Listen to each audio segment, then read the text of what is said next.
책을 통해 제주의 역사와 문화 그리고 제주 사람들의 삶을 만나는 책 속의 제주 시간입니다. 모슬포에서 책방을 운영하는 신의주 책방지기와 함께 하는데요. 오늘 제주 당신을 만나다라는 책을 가지고 오셨다고요? 네, 맞습니다. 지난 시간에는요, 김순희 선생님의 책 제주 신화, 원형을 살려내고 반듯하게 풀어낸다라는 책을 소개했었는데요. 이 책을 통해서 그 제주 신화가 가지는 어떤 특징과 상징성, 그리고 제주 신화를 어떻게 접하면 좋을지에 대해서 이야기를 나눠봤습니다. 오늘부터 남은 2월의 월요일에는요, 이 봄풀이에 관해서 소개를 하려고 하는데요. 오늘 소개해드릴 제주 당신을 만나다라는 책은요, 제주 신화를 주제로 여행을 하면서 읽을 수 있는 기행서이기도 합니다.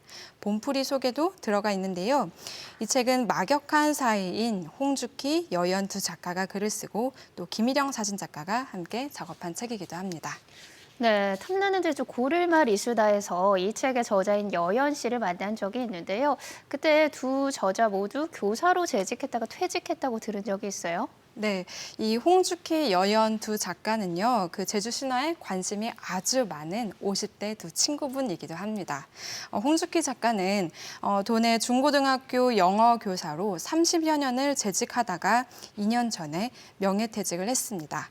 대학생 시절부터 제주의 역사와 문화에 관심을 갖다가 당시 마당극 운동단체였던 극단 순우름에 가입을 하면서 제주 신화에 대해서 눈여겨보기 시작했다고 하는데요.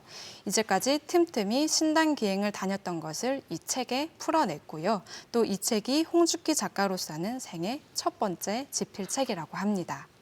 또 여연 작가는 마찬가지로 30여 년 동안 국어교사로 재직을 하다가 퇴직 후에 고향인 제주에 돌아와서 제주 신화 연구로 인생의 제2막을 열었다고 하는데요. 제주 신화 연구소의 신당 답사 바탕을 통해서요. 다른 작가와 공동으로 집필한 책 신화와 함께하는 당올레와 또 조곤조곤 제주 신화 1, 2, 3을 펴내는 등 제주 신화 연구가이자 그리고 스토리텔링 작가로 아주 활발하게 활동하고 있는 분이기도 합니다. 이 책은 또 한 분의 사진 작가도 함께 했는데요. 그래서 아주 멋들어진 제주의 자연과 신당의 모습을 사진으로 감상해 보실 수 있습니다. 제주 신화연구소 회원으로 중산간 마을의 신당과 마을에 대해서 기록을 하는 김일영 사진 작가가 함께 하기도 했습니다. 네, 두 명의 지필 작가와 한 명의 사진가가 제주 신당 이야기를 어떻게 풀었을지 기대가 되는데요. 책 구성과 함께 본풀이에 대한 얘기로 넘어가 볼까요? 네, 이 책은 정말 전반적으로 아주 재밌게 읽히는 책이기도 합니다. 제주 신화에 대해서 이야기를 하는 아주 많은 책들 중에서도 대중성에 조금 더 다가간 책이 아닌가 하는데요. 하나의 테마를 정해놓고 신당과 본향당을 찾아 떠나는 이 두 저자의 이야기가 제주 신앙과 그 시대 사람들의 삶, 그리고 현재를 살아가는 우리들에게까지 연결이 되고 있습니다. 책은 크게 1부와 2부로 구성이 되어 있는데요. 1부는 홍주키 작가가 미륵도를 테마로 이야기를 펼치고 있습니다. 해안가 마을에 좌정하고 있는 미륵신 이야기를 시작으로 화북의 윤동지 영감당, 신촌의 일례당과 함덕 서물당, 그리고 화천사 오석불 이야기가 차례되어서 설명이 되어 있고요. 또 마지막에는 한라산 산신에 대한 이야기로 1부를 마무리 짓고 있습니다. 또 2부는 여연 작가가 풀어내는 파트이기도 한데요. 한라산에서 솟아난 신 하로산토들의 이야기를 시작으로 산신들의 신당을 찾아가는 이야기가 펼쳐집니다. 소천국 이야기나 광양당신, 바라무토, 하로산토 형제 이야기 등등 아주 재밌고 또 풍성한 볼거리로 가득 채워져 있습니다. 네, 제주는 신들의 이름만 들어도 흥미진진한데요. 근데 방금 미륵신을 언급하셨는데 미륵은 불교 용어잖아요. 이 제주 신화의 폭넓은 수용성을 상징하는 것 같다는 생각이 드네요. 네, 맞습니다. 지난주에 소개했었던 그 김순희 선생님의 책을 통해서도 이 제주 신화가 불교의 영향을 받았다고 설명을 드린 적이 있었는데요. 제주 신앙의 특징 중에 하나가 바로 이 타 신앙을 배척하지 않았다는 겁니다. 그래서 불교 역시 제주 신앙에 아주 자연스럽게 녹아들었는데요. 이 미륵돌이라는 용어는 지적하신 것처럼 불교를 본토 신앙에 녹여낸 형태라고 볼 수 있습니다. 이 제주 당신을 만나다를 보면 신성이 깃든 이 미륵돌들은 대부분 해안가에 위치한 마을 신당에 있음을 알 수가 있는데요. 미륵돌 자체가 대부분 땅이 아닌 바다에서 올라왔다고 합니다. 미륵돌은 아들을 낳게 해주거나 마을의 안녕과 무사를 기원하고 또 질병을 낫게 하고요. 어부와 해녀를 보호하면서 고기를 많이 잡게 해주는 역할로 제주 민중의 삶 속에 굳건하게 자리했다고 서술하고 있습니다. 네, 책에서 소개하는 미륵돌 신화 이야기 하나 해주시죠. 네. 앞서 여러 그 미륵돌 신들의 이름을 설명을 드렸는데요. 네. 이 중에서도 저는 그 화북에 위치한 윤동지 영감당에 대한 본풀이를 소개해 보려고 합니다. 책에서는 61페이지에서부터 소개가 되어 있고요. 시간 관계상 내용을 좀 추려서 들려드리도록 하겠습니다. 네. 화북마을에 윤씨성을 가진 어부가 갈치를 낚으러 바다에 갔는데 고기는 잡히지 않고 계속해서 이상한 돌덩이가 올라왔다. 어부 윤 씨는 혹시 나한테 태운 조상이라면 이 바다에서 고기를 많이 낚게 해줍소 라며 올라온 돌덩이를 뱃머리에 놓았는데 신통하게도 그때부터 배에 고기가 가득 찰 정도로 만선을 이뤘다. 하지만 만선의 기쁨으로 돌덩이를 까맣게 잊은 윤 씨는 돌을 내팽겨 쳤고 이후에 어선들이 닷줄을 매는 용도로 쓰이면서 돌덩이의 허리가 점점 조여지기 시작했다. 그때부터 어부 윤 씨의 몸에 부스럼이 나고 점점 아프기 시작했는데 결국 신방을 찾아간 윤 씨는 신방에게서 돌부처가 베풀어준 은덕을 잊고 보고에 함부로 버리는 바람에 낮에는 볕니스를 맞고 밤에는 찬니스를 맞게 되어 돌부처를 푸대접한 죄를 받고 있는 거우다 라는 말을 듣게 되고 윤 씨는 그 길로 부랴부랴 달려가서 돌부처를 가져와 정성껏 모시게 됐다. 네, 대충 이런 이야기인데요.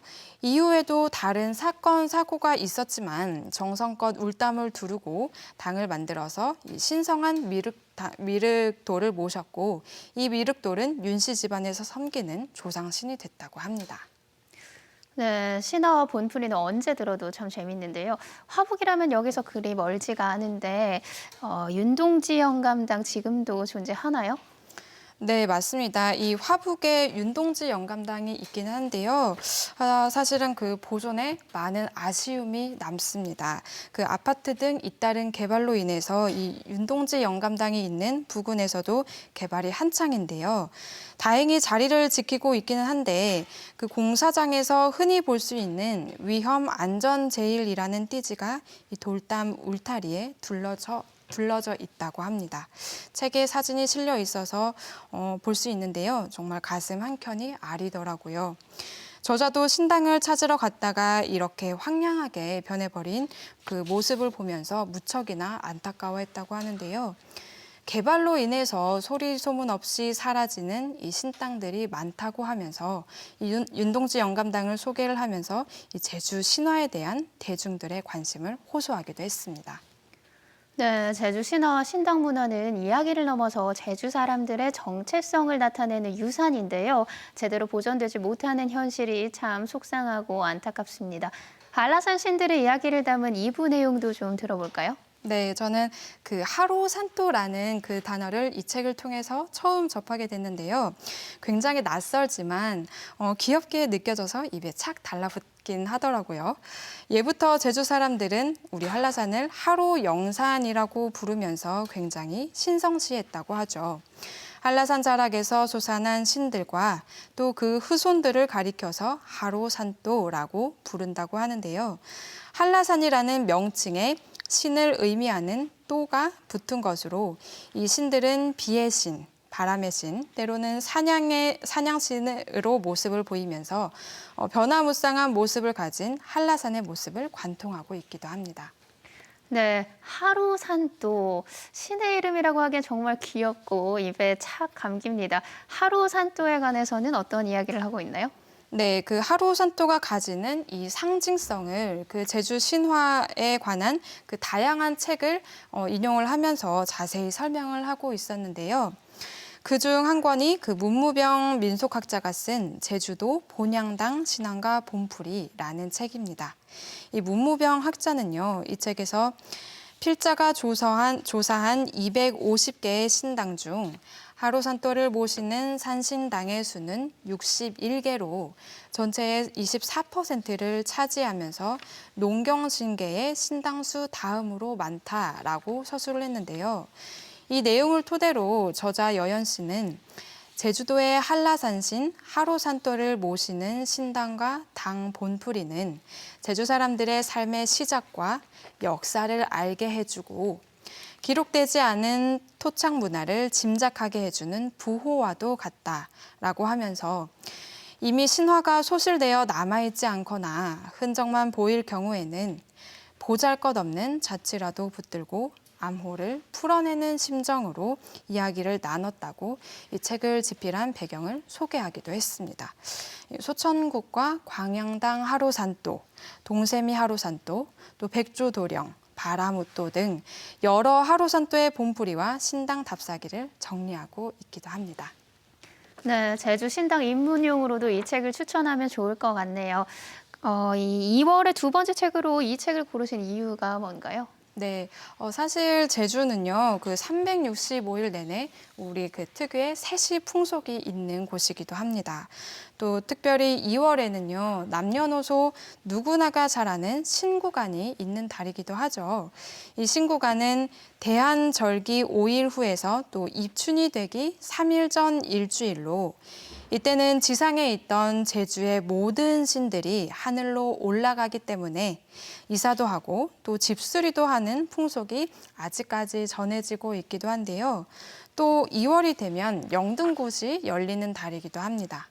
영등할망이 다녀가면 봄이 시작된다라는 그런 말도 있듯이요.